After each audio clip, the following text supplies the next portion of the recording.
Streaming services have revolutionized the way we experience television and movies. We binge watch and discuss the series we like on social media. We recommend new movies and shows to our friends. And in the scheme of things, a subscription to Netflix, Hulu, Amazon, Stan, Dendy Direct, Ozflix, or other platforms is relatively cheap. As long as you have an unlimited and reliable data service, a very limited world is your oyster. I'm Terry from Paleo-Cinema podcast, and these are my reasons why I love physical media. I get some streaming services myself, and I binge as much as anyone else I know, yet I still have a library of DVDs and Blu-Ray discs. So why keep physical media when there's a metric shit ton of content on streaming services?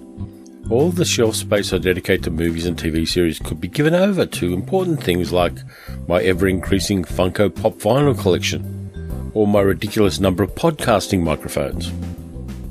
Number 1. Most movies are not on a streaming service. My taste in movies can generously be called eclectic. I keep up with recent films, but I also like a lot of genres. I like Gialli, Euro Spy, Krimi, classic musicals, wuxia, exploitation, sexploitation, blaxploitation, ozploitation, and art house movies. At this stage, streaming services haven't reached the stage of being able to cater to the weird and wonderful tastes of people like me.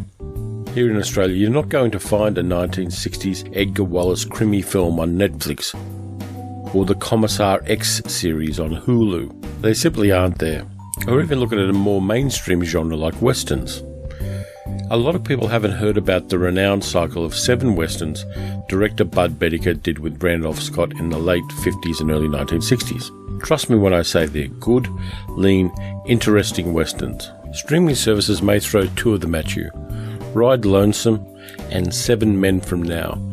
But if you want to see the other 5, The Tall T, Decision at Sundown, Buchanan Rides Alone, Comanche Station, and Westbound, you simply can't see them on streaming services. You can buy the DVDs for $5 or $10 each, but that is the only way to see them legally.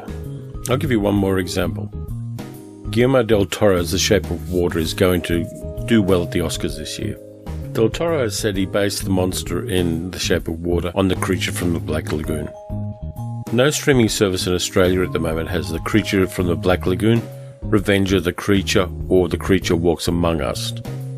You've got to either download it illegally or buy a box set of the 3. Our streaming services don't have the inclination, the bandwidth, or the rights to show those 3 movies.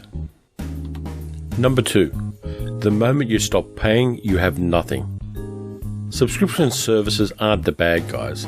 Netflix, Hulu, and Amazon are evolving the way we view movies and series, and they're producing good independent products without the restrictions of old media delivery systems.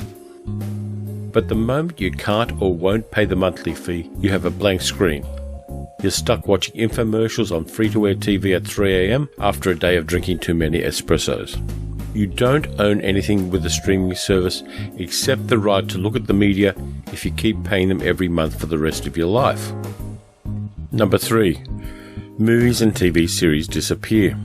To use an analogy, let's imagine that at random, without telling you, someone goes into your fridge and takes away random food items. They then replace them with other food items, some of which you might not like. When you complain, the person who replaced your food says, "Sorry, we don't have the rights to cucumbers anymore. Here's a daikon radish instead." And then they do it every month. Streaming services are like that. The studios sell them the rights to show product for a certain length of time. After that, it disappears like Kaiser Soze or Kevin Spacey's career. That's why Hulu, Netflix, and Amazon are producing their own content. Firstly, they're not limited to how long they can show the movie or series. And secondly, they don't pay a premium to another studio. They are the studio. A lot of us have movies or TV series we revisit regularly for the entertainment equivalent of comfort food. With streaming, there's no guarantee that comfort viewing will always be there. Number 4. Streaming requires reliable broadband. Here in Australia, our coalition government totally stuffed up the national broadband network. I won't go into details except to say that if there were Razzie Awards for infrastructure, our government will win every year. As Australians, there are times when our broadband flatlines. It's frustrating, annoying, depressing, and usually happens 10 minutes before the end of an episode. When the internet is balked, your entertainment is limited to non-network console gaming, macrame, self-abuse, or watching infomercials at 3 a.m. while you're waiting to speak to tech support in Manila. Number 5. Streaming services don't have commentaries or documentary extras. I don't always watch movies with the commentary track playing, but I like having that as an option. If you've ever seen a Criterion edition disc of, say, Jean-Pierre Melville's Le Samurai, or Powell and Pressburger's The Life and Death of Colonel Blimp, you'll know that there's a level of information and entertainment there that no streaming service can equal.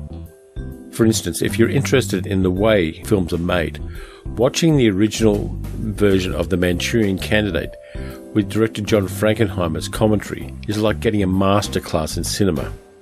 Streaming at this time just doesn't match that at all.